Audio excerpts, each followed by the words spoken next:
Welcome to How to Make Films and Influence People. Hey everybody, and welcome to How to Make Films and Influence People with Peter and Andrew, where we talk about our own approach to screenwriting and filmmaking, discuss great works of cinema, and blasphemously imagine how they could be remade. This week we'll be talking about the Shawshank Redemption, giving an update on our current screenplay project that the audience have been contributing to. But first of all, I'm Peter, successful filmmaker, film professor, and screenwriter, and this is Andrew. Screenwriter, filmmaker, but not a prison warden by choice. Well, the day is young. We'll see what we end up with professionally after today. But we wanted to update everybody. We're working on our screenplay. That's coming along. We have, I think, some really exciting stuff coming up with that. I think we're getting to the point where we are almost done with it, and then once we're done with it, it'll be fun to talk about our approach to rewriting. For right now, we're just sort of chugging along, and that's a whole process. Elsewhere on the film front, I've got a couple films playing in some different film festivals. That's kind of fun to go and see the film with audiences. Sometimes I've made a few different films, and it's funny how it can be great to hear good feedback from people when they like your film. A lot of people just feel a need at festivals to say something they didn't like about your film, and it's like, oh, okay, To your face. To my face. It's like, let me raise my hand and just in front of an audience tell you things I didn't like about it. It's like, oh, all right, thank you for the note. The film is done. I'm not gonna work that feedback into it, but thanks for the comment. But that's part of the creative process, and honestly, that is it's not always fun to that aspect of it isn't fun, but that's part and parcel of creating. People are going to have opinions on it. You want people to have opinions on it. If, as they would say in Whiplash, good job is the worst thing you can ever say. So, And you live I by find your film deeply offensive. That's much better. It is, actually. You'd rather have that than nobody raise their hands. Be like, anybody any questions? Nope. Nothing for this guy. But I made a documentary that's about I've made a couple different documentaries, but I made a documentary that is in part about my own family experience. And then it's funny when people talk at a film festival, but then they're talking to me like as like a father as opposed to like as a director. And it's like, now you're just criticizing my parenting. That's a weird I didn't sign up for that with this film festival, but maybe I did by making this film. That's one thing that I like about our script that we're working on, that it is, well, it's incorporating our understanding of the world and our experiences in life. It is not autobiographical. I feel like we don't have to take it too personally. Whatever the feedback eventually is for it, it's not a reflection on our life so much. So there's something to that. Yeah. We don't have to be hurt when somebody says they hate it, that it made them just hate their lives. That's feedback we can live with. That's time I will never get back from my life. So I will never get back. Yep.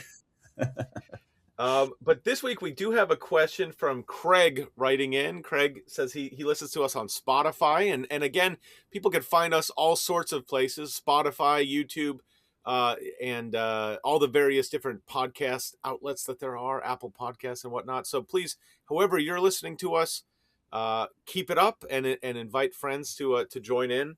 But Craig asks, well, he says some nice things, but his question boils down to, do you think films have gotten worse or better in recent years? I feel like the films just keep getting worse. But I've heard that attitude from some people, but I don't know. What's your take on that, Andrew? Are movies getting better or worse these days? I guess that's a good question to think about. And it kind of depends on which movies you're watching, probably. I think there is an argument that those big Hollywood movies are worse than they used to be because there's so many people involved. Like, there's no way you could say these new Star Wars movies are better than the originals. And there's like so many more people working on them. They've got way better technology, all this stuff they can work with. But there's also really amazing movies that come out this time, like Parasite, one of the best movies ever made, came up fairly recently. And so I think it's really hard to say, but I like a lot of the older movies. I am sometimes really impressed with, like this movie called, I think it was Passion of Joan of Arc, which is a silent film, black and white, from like the 20s, I think, Hmm. and just blew me away at like how well done it was. So I don't know. I think there's really talented people throughout history, but since there's more movies being made now, I think the argument would stand that there are also more bad movies being made now than ever before. What's your take?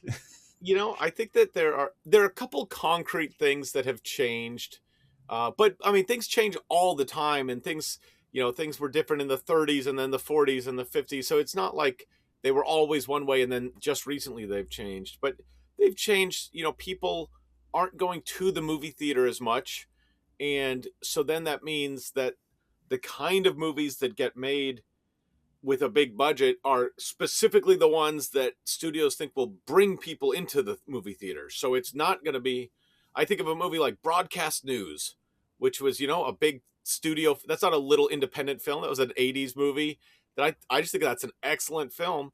I don't think anybody's making that movie as a big studio movie anymore, because if you're making a big studio movie, or Tootsie, some of these like Right. 80s movies that are like fun, smart movies, I don't think anyone's making that for a big studio audience, because that's not what brings people to the theater anymore. And so I think a lot of the kinds of films that big studios are making are sort of that big spectacle that you can't just replace on your phone or on a TV, and so that's going to shape the kinds of movies that are made. It's also, I think a lot of good people are working in TV, and so like a Right. lot of great, like I think TV's gain is sometimes film's loss, because it's not just like, well, TV is sort of police procedurals and doctor shows, and everything good is on the big screen. I think there are a lot of great TV shows being made, so it's a mix. But I do think, when you look at like A24, Hmm. and Neon, and some of these smaller companies, they're making or they're facilitating or acquiring, but they're bringing great films out to the world, and I think that there are a lot of great films to be seen these days. But those aren't necessarily the big ones playing in big multiplex theaters, and Right. so I I think there probably was a time when it felt like the movies that were being really popular at the multiplex were better movies. But Hmm. I don't think that means that all the movies being made now are worse than they used to be. Yeah, I would say there's talented people throughout all of history. And if people are able to make films, then there's going to be good ones that come out of it. I think your point about TV is a good one, though. There's so much more TV now, and there's so much great TV shows that if those people had to like take, in our show, we say, take a movie, make it into a 10-part series. If somebody had to take a 10-part series, make it into a movie, a lot of those movies would be really good too. Hmm. And so there's a lot of there's so many options now. There's people who just do social media. There's people who do YouTube. There's just so many ways to create stuff that it's possible a lot of these really good thinking like filmmakers don't go the traditional route. And that's just kind of the time that we're in right now. I don't think we should despair and say that films have just gotten worse and worse. I think go out and make better stuff. I think that's a great lesson to all of us who are creative. But also, I think take advantage of what's good out there and go seek out the great films of yesteryear, because Yeah. those are still available. So, but great question, Craig. Thanks for that, and keep questions coming. We love to hear from you guys, and to keep you involved. What have you been watching? What have you been watching? Did you like it? Did you hate it? Did you form opinions about the people who made it? All right, Andrew. So, what have you been watching? This week I watched a movie called Monty Python's Life of Brian, 1979 film. I had never seen this one somehow. And I was like, oh, I'm going to check this one out. Because I've seen Monty Python and the Holy Grail, which I thought was hilarious growing up. This is a really funny, it's the same style of comedy as your Monty Python stuff, but the premise is so unique, I think, that you would have it's basically a guy named Brian who's born the same day as Jesus and just lives in the world kind of next to Jesus, like adjacent to him, and experiences the same type of world and the same people, except everything becomes a joke. And I think it works really well because everybody's so familiar with this story. And so you can just like subvert expectations everywhere, and it becomes really really funny, and they do that. And I was surprised. I think a lot of, if you're hyper religious, you might find this a little blasphemous, and I'm sure people did at the time. But the comedy, I mean, it's all just played for comedy. It's all just a joke. And I don't even think Jesus is in the film personally, makes an appearance. It's just Brian. But all these things, like the leper who got healed comes up, and he's like, "Oh yeah, I'm an ex-leper now," and he's got to find a different way to make money since he can't beg for money as a leper. And it's like these little things that you're like, "Oh, that's a really funny take on that situation that you wouldn't have thought of." If you're going to stone somebody, how do you get the stones? People are selling these stones. You have to buy them. Like all these little things. You're like, "Oh, that's such a really like unique take on this world that everybody knows really well." So I thought it was really well done, and like just really laughing out loud the whole time. And then there's this great musical number at the end that is somehow like very happy and life affirming and positive for a movie that was, a little on the darker side with the comedy. But I really enjoyed it, so I'd recommend it. Life of Brian, what a good movie. And I it is, I think it could definitely set off some red flags for blasphemy and sacrilege, and some of that's fair, but I think you make a good point that like they're playing with these ideas, but it's really not making fun of Jesus. I mean, I think they Yeah. go to the Sermon on the Mount, but they can't even hear what is being said. They're just so far back. And so it's I think you could say even touching that is sacrilegious, but it's I don't know. I think I think it really works though. And I think it's such a good template for making a sketch comedy film. Like I Yeah. think there's some films I think of, I don't know if there have been more recent ones, but thinking of like History of the World Part 1 or Kentucky Fried Movie, where like they really are just sketches that are all thrown together. Hmm. And I think in Life of Brian, it like there's a through line that really, I mean, you're from the beginning basically where the story's going to go because it is kind of tracking the biblical story, but Right. it and that's enough to keep you in it. But also so many scenes are just really funny sketches. The debate with the People's Front of Judea versus the Judean People's Front and all of that talk, the graffiti that turns into a Latin lesson. I mean, Yeah, there's so every many chance fun they have, sketches. it's just subverting your expectations in a way. You're like, ah, that's so clever. But to do that again and again, like you said, like it starts off as a sketch idea, and then you just take the whole thing and be like, we're gonna just take it the whole way.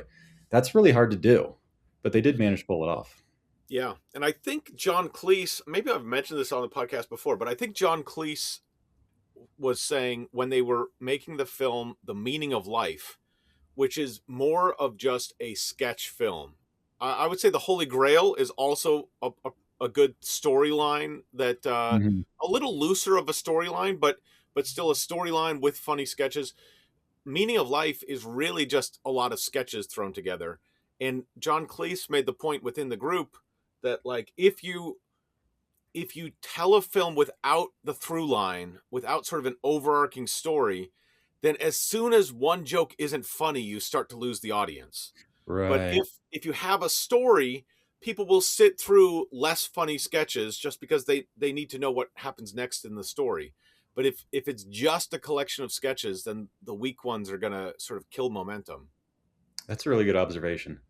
Yeah, because even in this, there's some slow moments, but you stick with like you want to see what happens, so Yeah. something else is coming around the corner. Oh, so that's a great one. I saw this week How to Make a Killing, which is in Oh. theaters. It's a Glenn Powell.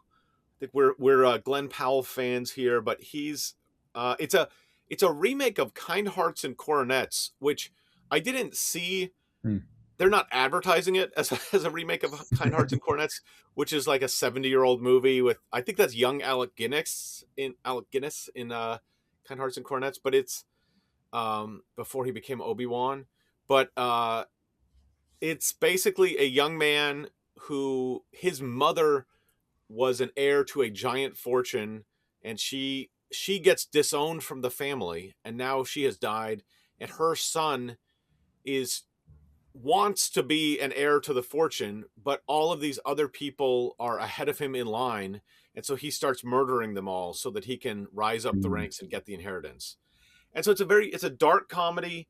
It's playing with the idea of like the morality of this, and I think it does it in a smart way of, you know, this is so obviously immoral to be murdering people, even if they're annoying people. But it's also having fun with the idea that, like, as an audience, we don't really mind when some of the people get murdered because they are annoying to us.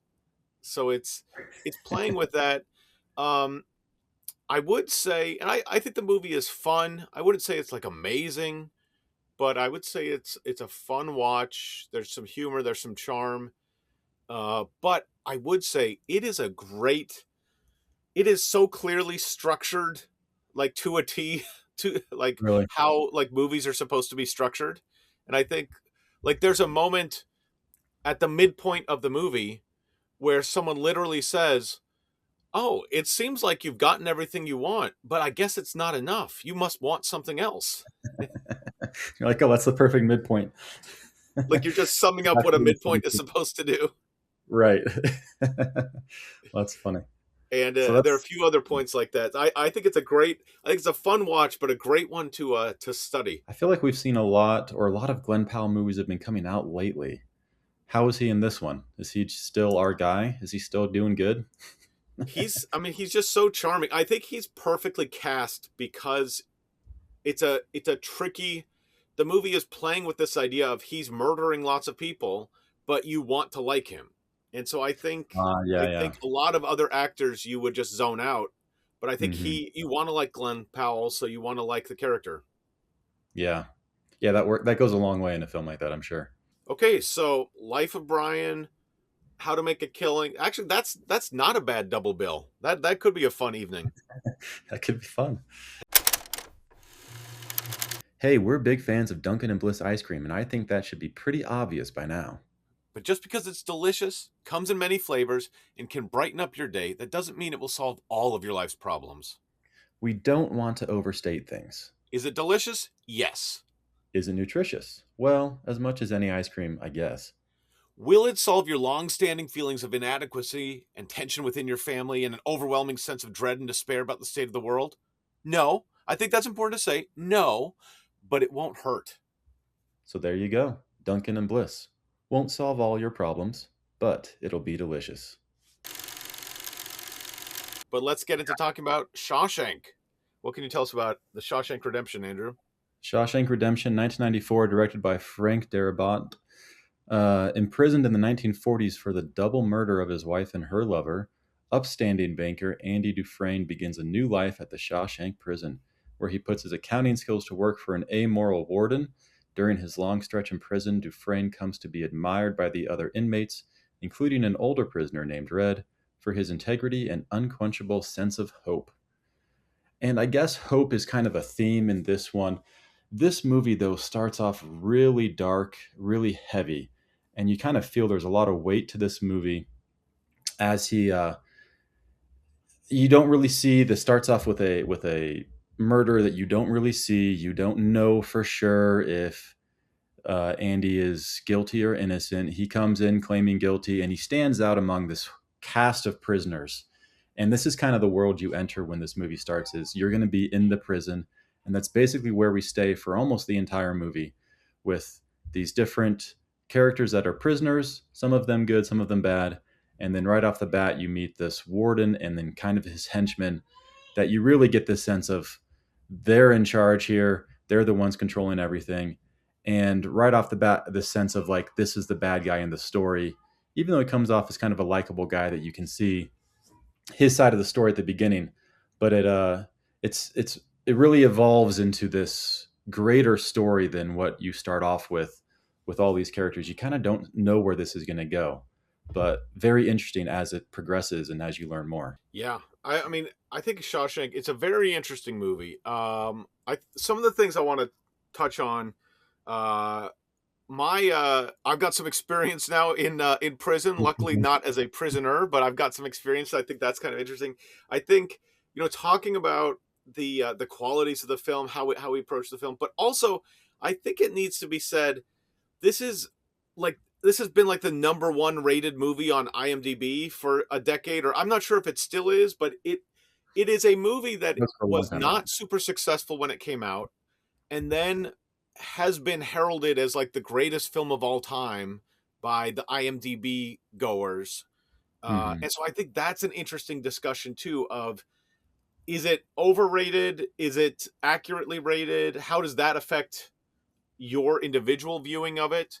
But so I want to get to all those things, but I think what I would ask to start off with thinking about this is, like, is it a fun watch? Did you have fun watching Shawshank? I feel like there, for being such a popular movie, and as you're saying, it starts off really dark, and there are a lot of dark parts to this. I would say the warden is immoral, not just amoral. He's like a hypocrite and evil. Like He kind of he's pretty progresses bad. into that. Yeah. But like, is it a fun movie or is it a drag? I don't know. What's your take on that? That's what I was wondering after I finished this watching, because I've seen it before. And I watched it again, and I'm like, I think I remember why I don't go back to this movie very often. It is just so, if you feel the weight to this movie, it's not like an easy. It's easy in the sense of like the story flows. It's very interesting, but like the topics and the themes are just so heavy that I personally don't want to revisit that very often. Which is kind of like, how did this become so popular? Well, it's just every single aspect of it is very well made, and you can't really knock anything about it. But just the whole story itself, I find to be very heavy to deal with, these topics and everything. So I wouldn't revisit it very often. Yeah, it's a weird one. So it's based on a Stephen King novella, which is different from the movie, and I think Stephen King was not particularly happy with the movie. I Oh, think. really? Uh, well, I know he didn't like The Shining. Actually, Yeah, well, definitely. I'm not sure if he was unhappy with the movie or if he just said it was a real departure from his story. But it I do feel like it's got some really dark moments that I feel like when we see dark moments in a horror film, just thinking of Stephen King, like when we see like dark moments in a horror film, we're like, yeah, that's what we signed up for. Like that, oh, that slasher is doing this, and Right. like I wanted this like really gory scene or violent scene, like that's what I signed up for. And I feel like this is just it is more serious when when Andy is abused by other prisoners. That's not a fun Dark. slasher movie. That's dark. That is Yeah. dark. And it But when happens the again and again. Like they just keep going back to it, and you're like, wow. Like you really get a sense of just how far. I think it all pays off in the end, like for the story, but you really have to go through it to get there. Yeah, yeah, and I think of the guy who comes in on the same day as Andy, who gets beaten to death by the guards Yeah. on his first night, and it's like that is dark. And I don't know. I feel like it's one of those things where there are some movies where certain people are just gonna say, "Nope, that's a deal breaker for me." And there was a movie, Speak No Evil, that came out. There was Speak No Evil. I think it was a Belgian film, or I forget exactly. I think it was Belgian, but it came out as a film, and then there was an American remake. And Uh, I'm just like, I like the horror films, but some of the specific topics they covered in that one, I'm just out. I can't watch it. And I can't think do it. there's some things like that, but then there are other films where it's like it's not it's less a question of, are you just, is this a deal breaker, and more, does the darkness fit with what we signed up for? And I think that that's something that is, and so I wouldn't say that it doesn't fit with Shawshank. I think it makes total sense that you have a movie about a prison where horrible things happen. I'm not saying that's a fault of the movie. It's surprising to me that the movie is so popular. Like Mhm. I guess that's my point. Like, Yeah, it's like a movie of hope. And you're like, I guess hope, but like hope is like the last third of the movie. I really didn't get that sense for the first like hour and a half, 2 hours.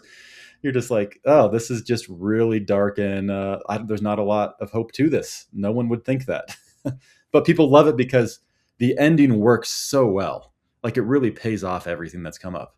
But to get there, that's an issue. it's an issue. Yeah, I feel like if someone told you to watch Shawshank because it's so inspiring, and you have to Yeah, sit like through the when does it first, get inspiring? this is rough. So that's interesting. So, I do think, I think that just the subject matter is interesting, and some of the things that happen. It's interesting though. I think the story works really well in in the way that the plot develops. So I think, for instance, I mean, while I'm saying it's kind of crazy to me that the movie is so popular with all these dark things happening, I think that on a screenwriting level, that's really smart that you establish how bad things are. You're setting up the stakes. You're sinking us down so that you give us room to move into hope from there. And I think that's smart. And I think there are a lot of things in this film that are very smart. Just they plant ideas early on and they pay them off Mhm. later. And I think that works really well, from the poster and the rock hammer, just the idea that he works in a bank and he has that career experience. All these things really pay off later in the film, and I think that is really good writing. Yeah, you do get a sense by the end of the film there's no loose ends. There's nothing that was ever brought up that they don't just finish off in a way.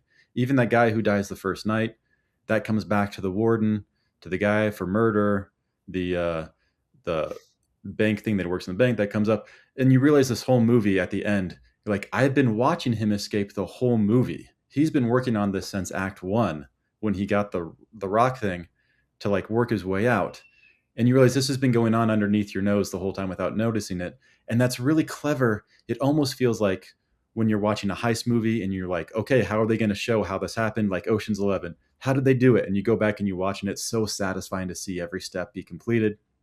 So it's got that really satisfying part of it that you wouldn't think a movie like this has, that it almost becomes it's this redemption story, plus it's like a heist movie on top of it, where you have just a lot of satisfaction from the ending of everything being tied up. Everything that was brought up for a reason. It all makes sense. It's all works together perfectly. And I think that there's a real secret to writing a really satisfying twist in a movie, which I've been able to work into a couple projects that I've done, but where people think that having a twist at the end is the key. And it takes some creativity to think of like what kind of twist could happen. Okay, but then you also need to set that up in advance. You need to set up in advance so that the twist doesn't just come out of nowhere. Because if the twist comes out of nowhere, then it feels like cheating. So you need to set it up in advance. But the third step that a lot of people miss when they're writing, and even a lot of movies that get made miss this, is you need to let the audience think that you need the audience to think that they know what's going to happen. You need the audience to think that they're smarter than you so that you can really trick them with the twist. Mm-hmm. And so like you need to let the audience feel like, I know why I'm watching this. If the ending of the film, the way they think it's going, is going to be unsatisfying, and the only thing that makes it satisfying is the twist that you throw in at the end, then that's not going to work very well. But if the audience feels like either like they understand what's happening or they can predict what's going to happen, and that is satisfying enough, and then you throw a twist on, I think that's when it really connects. Works. And I think that works here. I think The Sixth Sense, I don't want to spoil it here, but part of how The Sixth Sense works, it's not just that there's a twist that comes out of nowhere or even a twist that was set up before. It's that the movie was working without the twist. Right. And that you could say that for this movie too. The movie does work as like a very dark, prison movie without this twist. There's no redemption or hope at the end necessarily, but you still have like a story that works very well. And they lead you on to think, he goes into, he's alone for 2 months, a month, and then another month on top of it. He comes out, says some weird stuff to Red, and they all assume, okay, he's going to kill himself tonight. And then they're kind of left with that. And as an audience, you're like, that makes sense. They've set that up in the story. We've seen somebody do that. He was just alone. He's had enough. And you hope not. But, when they do the roll call in the morning, it doesn't come out. you're kind of left wondering, thinking, did he kill himself? Is that how this ends? Because you don't have any, if you've never seen this before, there's nothing to suggest that he would have got away. You just have nothing there.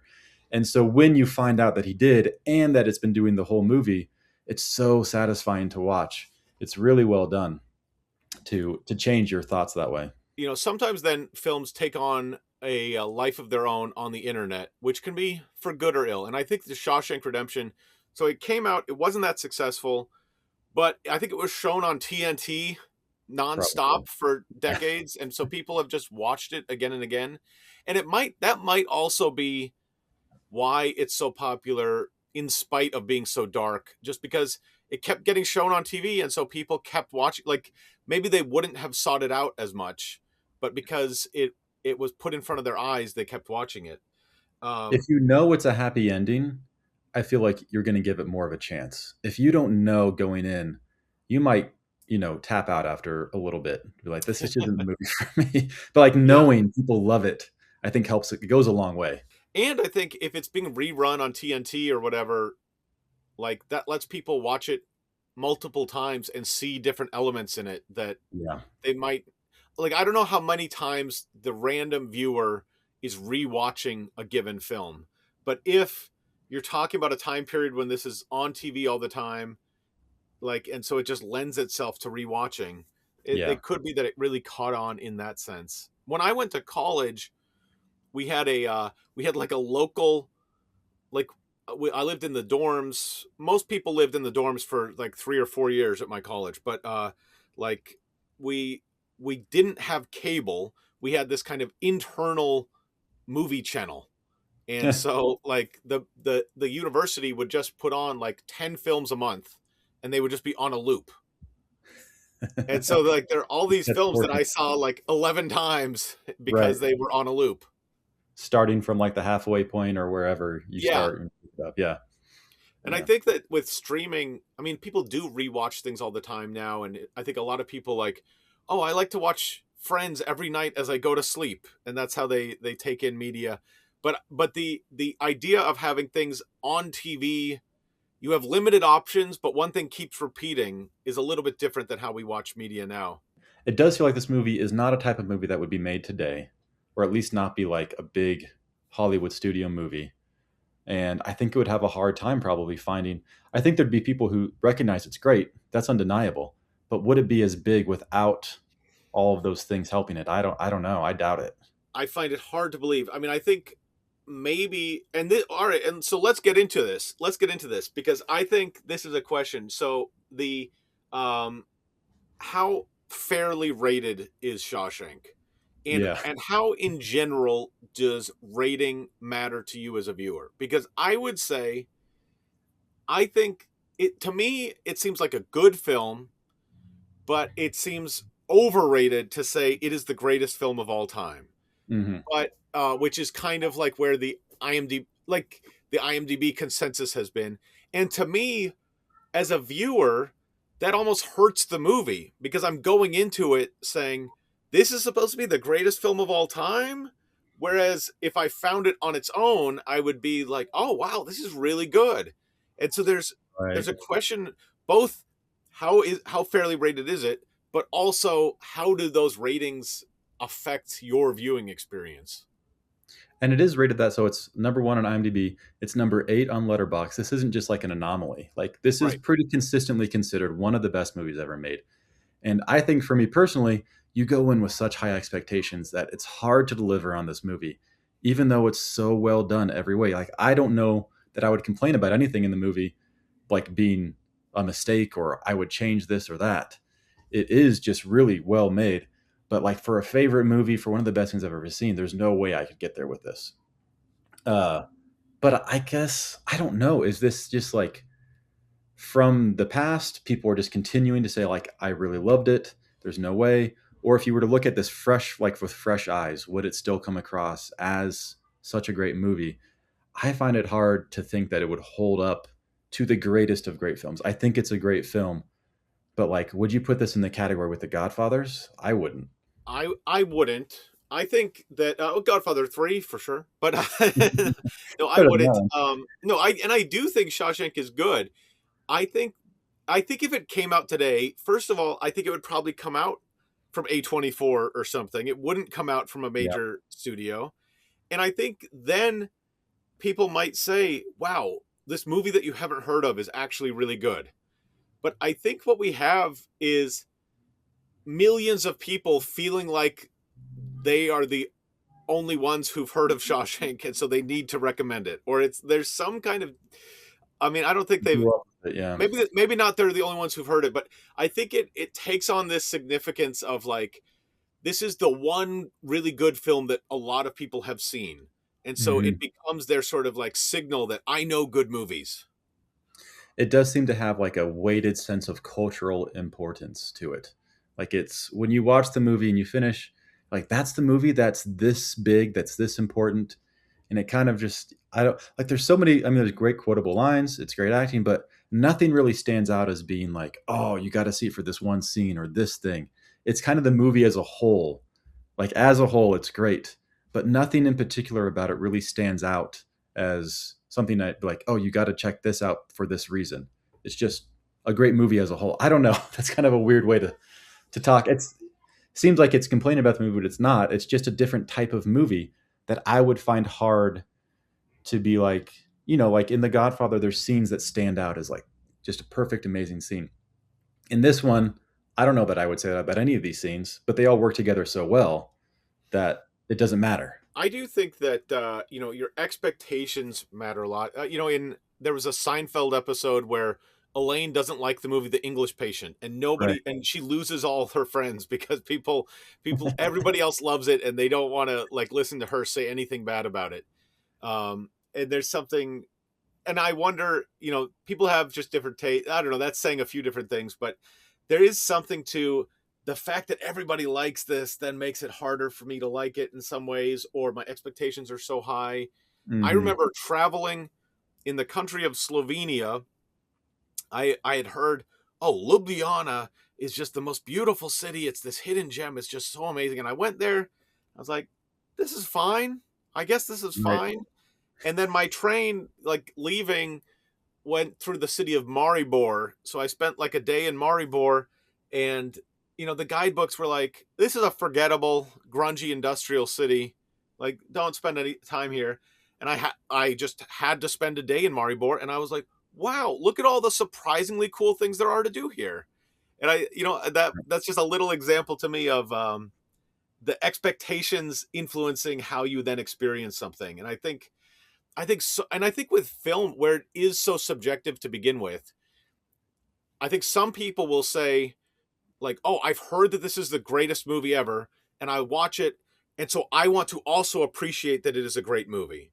And Yeah. some people will hear that and say, no, it's overrated. Everybody saying it was a great movie makes me then think it's not as good as it actually is. Mhm. I don't have a conclusive answer for this, but it's just interesting to see how humans react to these It's kind of things. definitely affected by its just being so highly rated. I think that just undoubtedly it's going to cloud some of your judgment on this just because you've heard it talked up so much. Whether that helps or hurts probably depends on you and the viewing and your state of mind when you go into it. But yeah, it's just, I would say, rated too highly by most things. But if it was like to drop out of like, your top 100, your top 500, you'd be like, well, this is really good though. It's Yeah. still really good. I don't know. I think it does just cloud how you see this. I mean, there is also something to be said for a good film that is also accessible. And to me, that's why I think The Godfather is as good. Like, that's why I rank The Godfather so highly, because I think it is quite accessible while being like such a good movie. And I think Mhm. there is something to The Shawshank Redemption that like people can watch. It's in English. It's got good production values. It's like a movie that people expect to see, and then it delivers a really good film. So there is something to that in being. It doesn't feel like homework while you're watching it. It's a quick watch for how long this is. You don't really feel it. Everything's well done. I think it was Deacons who did the cinematography. They were standing at the Mm, front. And so like every step of this is just so well made. You're not going to be able to find a complaint of, oh, you can just tell this is a movie that was on a cheap budget or anything like that. It's just really well done. And you maybe that's why it works so well, is because you really can't complain about anything in this movie. It's interesting to me that Andy did not murder his wife or her lover, and I think that's quite clear. I guess we don't we don't think that he did it at the beginning, but I guess you're not 100% sure whether we're seeing the Right. whole truth at the beginning. You don't know where this is going. And I think that's an important part of this film to set up, because it gives you some time as an audience to wonder, is he one of these prisoners that's lying, or is he who we kind of think he is? Like, are they throwing, like, where's the misdirect on this? Like, they both can't be accurate. And so you have what you want to believe, which I feel like you want to believe he's innocent. But also in the back of your mind, you're like, we didn't see it, we don't know. It's possible one of these twists is he's actually this really bad guy, and we don't Yeah. know which direction that's going to go. So I think that works really well in the beginning. I think that works really well. And I think it also has a greater significance of, like, if it's not The Fugitive, where Richard Kimball, no family relation there for me, but where Richard Kimball, a very popular TV show, Fugitive in Germany. I always, whenever I'm in Germany, people always want to say, "Oh, like Dr. Well, Richard they bring Kimball it up. from Auf der Flucht," but I don't know why The Fugitive was so popular in Germany. But anyway, uh, but Dr. Richard Kimball is like, I loved my wife. I 100% did not kill my wife. This is a travesty that I'm going to prison. And I Yeah. think it's really important that Andy is not like that. And I think Mhm. Andy, both on a plot level, he's not like that, but also emotionally, I think he was ready to kill them. I think he happened to not kill them, but I think in his heart, he's like, it's almost just happenstance that I happen to not be guilty of this. I mean, I guess I was convicted of it, but also, like, I could easily have done it. And so, Yeah. like, how much morally better am I than, like, what they're accusing me of? And he does have that scene with Red where they talk about that, and he says, I didn't do it, but he still feels bad. He's like, I was a bad husband. And Red's like, you didn't pull the trigger. And then he's like, whatever sins I've committed, I've paid for, and then some. So he's contrite in a sense. He does feel guilty in a sense, but he didn't do it is such a big thing of like, you shouldn't be here because of that, even if he feels in his heart like he's maybe one of them, or he maybe deserves some punishment for just wanting to do it. Yeah. But I think that's a really interesting creative choice to have the main character. I guess we're calling Andy the main character. I guess I would call him the main character as Yeah. opposed to Red. But you're having him be not thrown into prison like purely innocent. This is a mistake, No, yeah. but also not clearly guilty. And I think Yeah. that that's a really interesting thing that the movie is playing with. Because even Red admits, oh, I did kill somebody, and you still want him.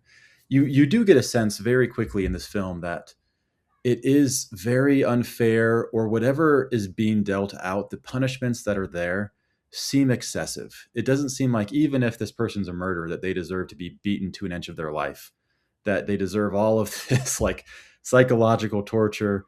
Like it's still, even despite the fact that you're surrounded by all these people who are guilty of crimes, you as the audience look at the warden and then his henchmen guys as the bad guys the whole time.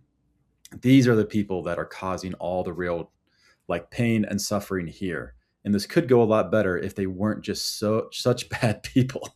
Like, Yeah. it almost feels reversed. And I do think that there's a strength in terms of screenwriting when you have different kinds of bad guys, as opposed to just like more henchmen or Right. something. You have the warden, you have the guards, and then you also have like the bad inmates, and they have different motivations and different ways that they act out. I think that adds some really interesting variety to a story. That's a good point I was thinking about too, because the beginning, the bad guys, kind of the sisters, I think they call them, that group Mm-hmm. that come after him that are prisoners. And then it becomes kind of the policeman, henchman guy who beats people. And then by the end, it's really the warden who is stopping him from getting out because he's having him do all this illegal stuff for him. And at each step of the way, it kind of evolves, but it's kind of, they're always the bad guys to begin with, but you do get a different story sense with each one being important at different times in the movie. That works really well. So I am currently teaching a class in a maximum security prison, and it's interesting. It's interesting having that experience, then watching a film in prison, and some of that experience. And Did you watch this so with them? I have not watched them. They like the movie. Okay. We just watched Die Hard. So I teach in this class where it's this one old classroom. We sometimes can wheel in a TV. I've got a broken whiteboard. It's not as bad as Shawshank, but it's pretty run down. And so I've watched Die Hard in about 8 different sections over the course of the last several weeks. So it's I don't know if I'll have time to get to Shawshank, but the also, in order to show any film to the class, I need to have it approved by the warden, and He might not want to do that. he might not want to do Shawshank. I don't know, but it's interesting though working with these prisoners, like, and for my purposes, I'm just dealing with them as students, and I make a big point of not asking what they've done to be in there. But sometimes things come out, especially as they're writing screenplays about what a lot of them are based on personal experiences. And I think it's not an uncommon story among my students. First of all, these students are like the best behaved students in the prison because they've sort of earned the right to be taking this class. And I think a lot of times prisons have, they have a carrot and a stick approach where, I don't think they do I think they try to, they shouldn't do the beatings that we see in Shawshank, but I think that there definitely are punishments that you can get. But what they also do is they'll offer you things for good behavior, in part to incentivize good behavior, but also so that they can take them away if you cause any trouble. Right. Like if we give you extra things, like we can't take away the basic rights that you're entitled to. But if we give you extra things and you get used to them, then we can take them away if we want to. That's a punishment. As a punishment. So I think there is some of that. But so I mostly only deal with directly, I think, some of the best behaved prisoners. But that's based on their behavior in prison. Not like, I think a lot of them probably have killed people. And so it's not like they've only committed minor crimes. But man, it's, thinking about Red in this movie, it just made me think a lot about a lot of my students where they're older than me, or like, they're in their, 30s, 40s, 50s, and I'm guessing a little bit, but they murdered someone when they were 18. They got in some kind of gang fight when they were 18, they killed somebody, and now they're 45. And it's like, I mean, you killed somebody. That's a big, big deal. You can't take back. But also, like, you're not the same person you were when you did that. At what point did the punishment work? At what point is this doing anything? You get that sense in the movie too, that at some point you see these guys like Red, and you think if he's out in the world, he's not going to kill anybody. Like he made a mistake as a kid, but it's been long enough. Like the punishment has been doled out and then some.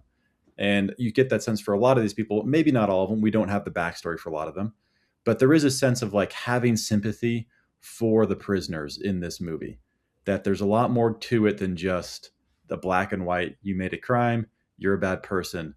There's really this level of, it plays with your concepts of the people who should be the good guys are the bad guys. The people who should be the bad guys are actually the good guys. And I think that playing with that idea really goes a long way here as well, and makes it a lot more interesting to kind of delve into this world. One other observation I've had is, so I don't deal with people who are recently put in prison. Like they have to have been in prison for years to be able to take this class. But what I had to do this whole orientation, like a lengthy orientation on like getting used to prison life and how to deal with prisoners and things like this.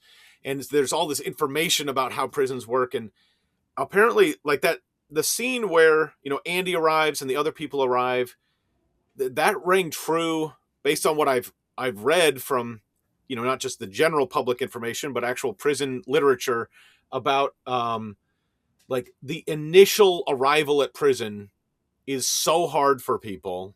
Like the first 30 days in prison is just the absolute worst of the whole time. and that, like, self-harm is, through the roof, bad things being done to you is through the roof. That initial shock of, A, emotionally being put into this situation, and B, you're like, you're new to the system, people are going to take advantage of you, attack you, whatever. Like, apparently, like, that is just a horrible part of prison.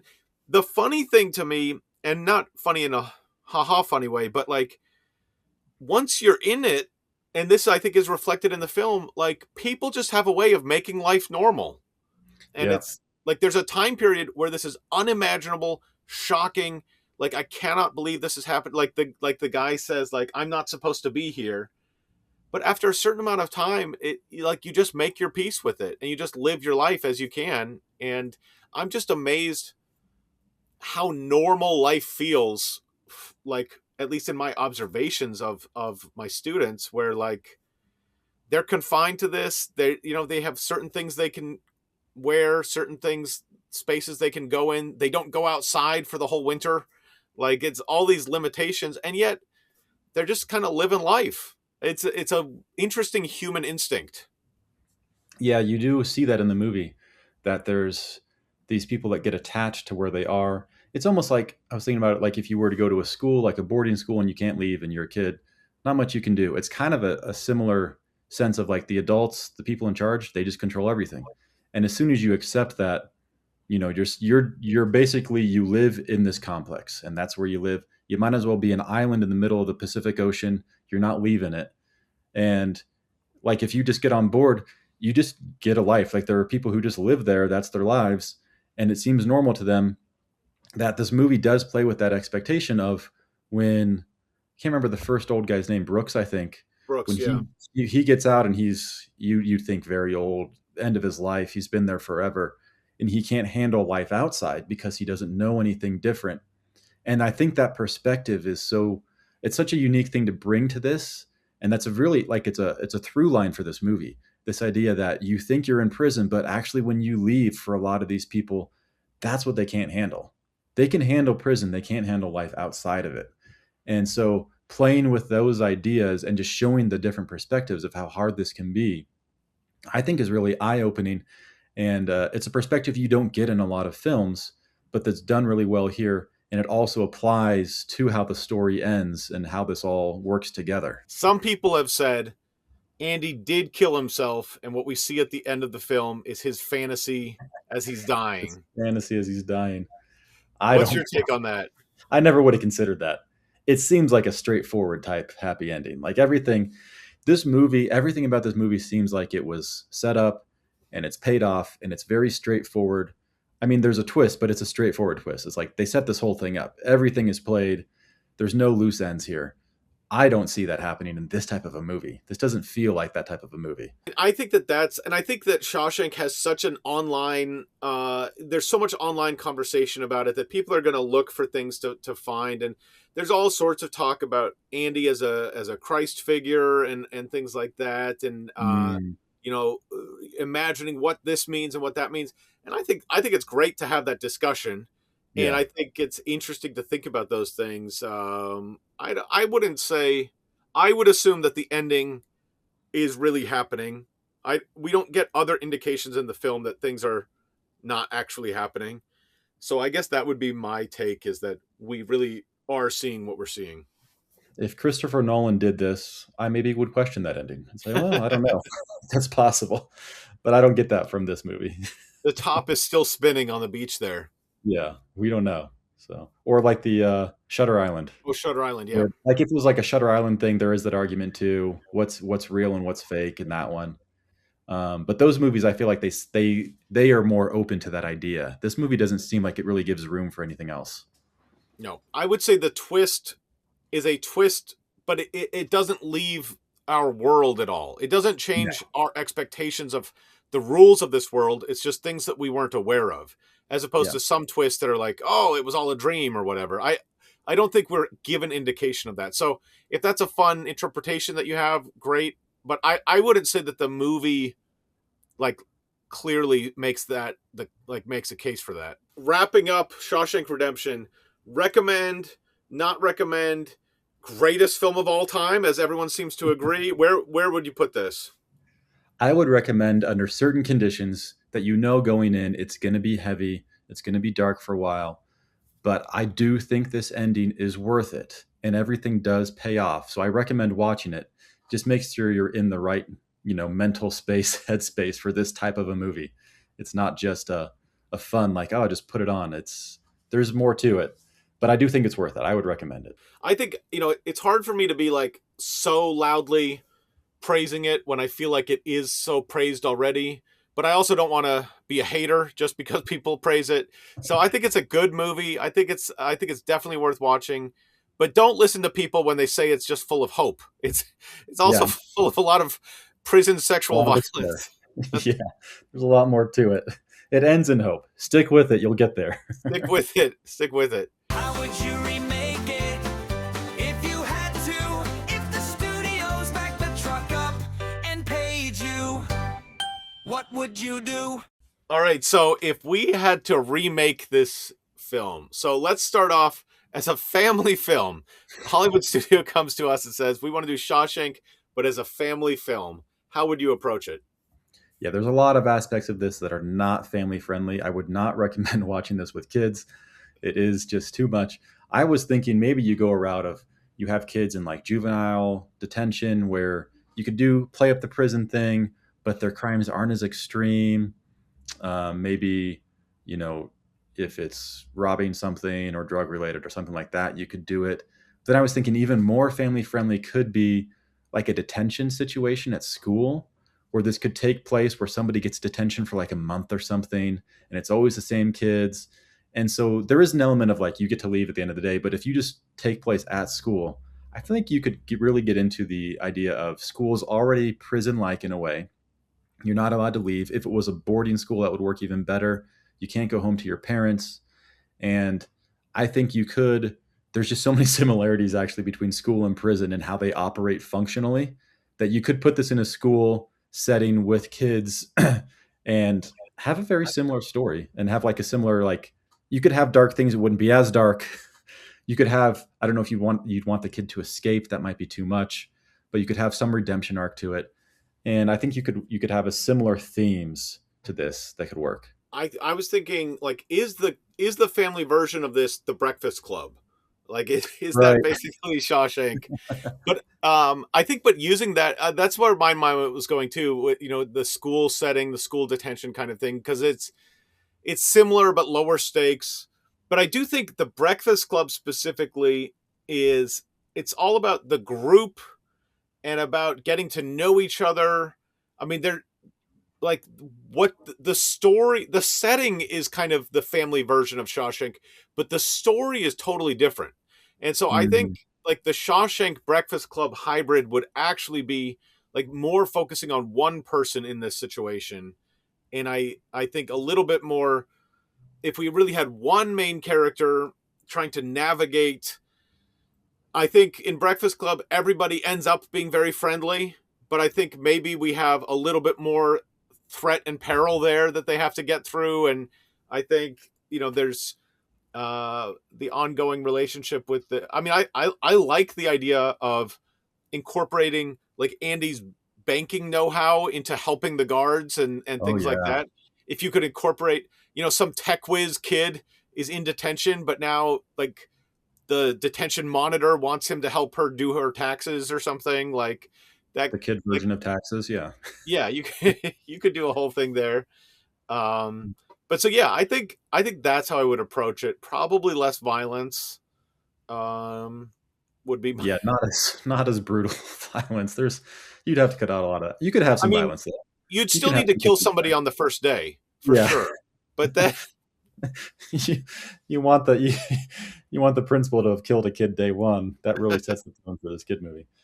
No, but I think the idea of like it being at a school, like that seems like where you'd have to go with this to make this family friendly. I mean, and I guess if you had it in a boarding school, I like that idea because you already have that separation from family. And there's sort of a sense too of like Breakfast Club is just suburban Chicago. It just and it's suburban problems. I feel like if you had it a little bit more either serious or mysterious, like oh, this is a whole wing of the school I didn't know was here, and now I'm being held there for detention. Like, there's Yeah. things that you could explore there that might be interesting. So I think that would work. What about no budget? How would you approach this? I think you could do this with a low budget. You'd probably have to get rid of a lot of these characters. A lot of these scenes. There's 100+ inmates running around.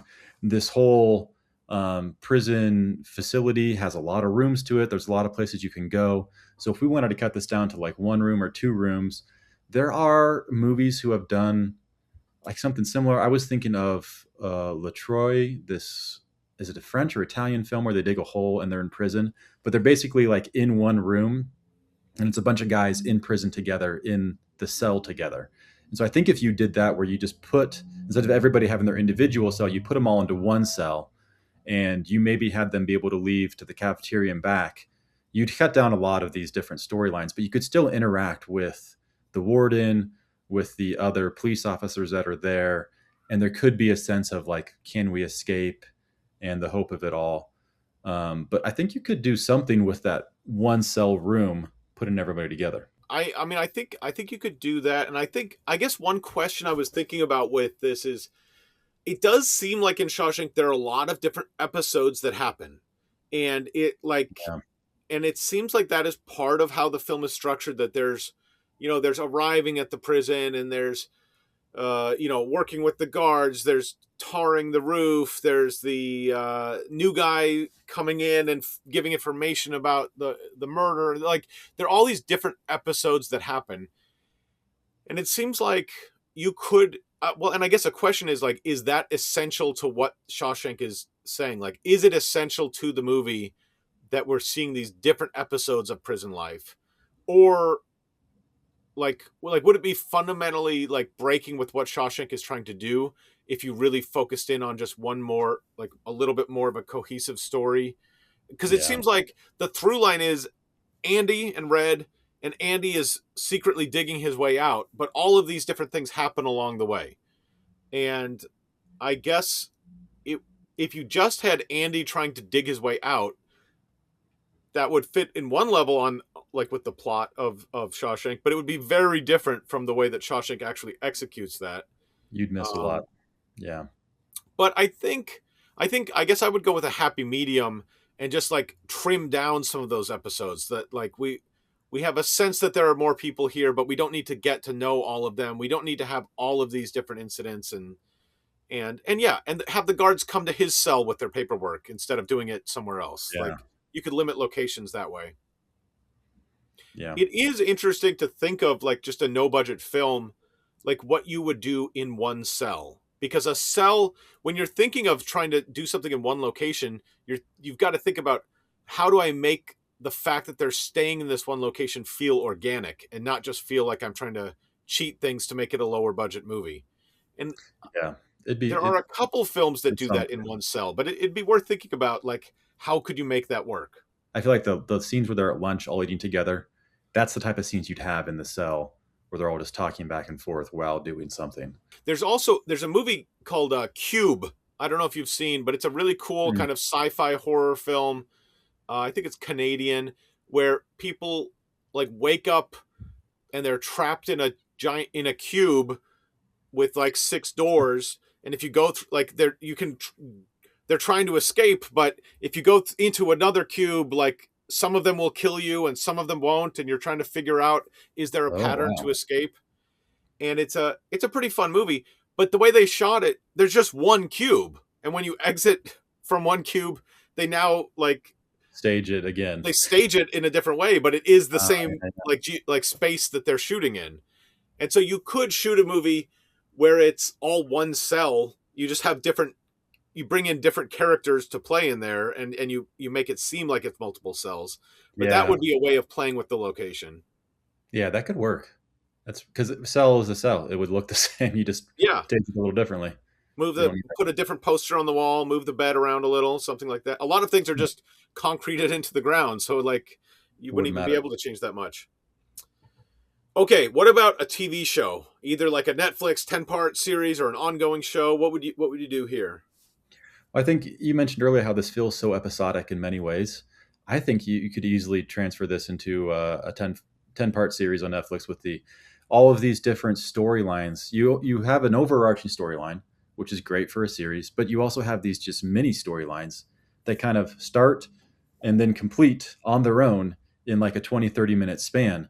And it's already how this story is written, that you'd have an episode where they show up, you'd have the episode where the guy dies, you could have an episode where he's beaten. That'd be a tough episode, with the library, the tarring the roof thing. There's so many of these little episodes that would work so well, I think, as a TV show. I'm kind of surprised that I do think this would be very easily transferable into a series of not a long going one, but you could have a beginning, middle, end, do the whole story, expand it out a little bit, give some more backstory to these people. But I don't think it'd be that difficult. I think you could definitely do sort of like the limited series Shawshank. I think you just expand a little on each one of those episodes. Did you ever watch the show Oz? No, I never saw that one. It's an older HBO show, Yeah. and it's set in a prison. It introduced J.K. Simmons to the world, I think, but it's all about like prison life and but sort of sensationalized prison life. I remember watching it, and I couldn't help watching it and not think like, okay, what would I do if I was in prison? And Yeah. like sometimes you watch that or you think that way, like when you're watching like a war movie or what would I do here? But I couldn't watch Oz without thinking about like, how would I survive here? But an interesting thing about prison life, like, and so I think Oz is an interesting example just of a TV show set in a prison, but so many people who are in prison, especially like a maximum security prison, are like have been in the justice system for a while. Like this is not their first time in prison. This is not their first thing that they were arrested for or convicted of. And so like a definitely a super majority of people, like this is not their first thing. Right.